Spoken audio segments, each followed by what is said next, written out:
Hello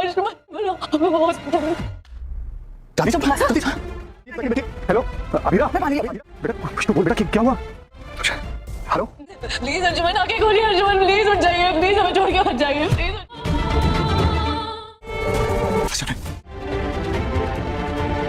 serial ये रिश्ता क्या कहलाता है कि आने वाले एपिसोड होने वाले हैं ज़बरदस्त। जी हाँ दोस्तों, आने वाले एपिसोड में आप लोग देखने वाले हैं कि उधर जैसे ही अंजुमन की डेथ होती है तो अबीरा दादी साहब को फ़ोन लगाती है, लेकिन अबीरा बोलने के काबिल बिल्कुल नहीं होती और वो रो रही होती है, अंजुमन प्लीज़ उठ जाएं, आप हमें छोड़ कर ना जाएं।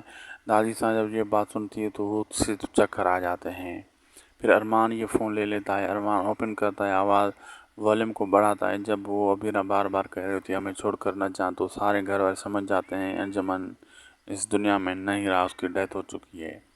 तो सब परेशान हो जाते हैं। तो फिर वहाँ से अरमान अबीरा की तरफ भागता है और अबीरा से की तरफ जाता है, लेकिन यहाँ पे फिर तान्या को पता चलता है कि अंजुमन की डेथ हो चुकी है।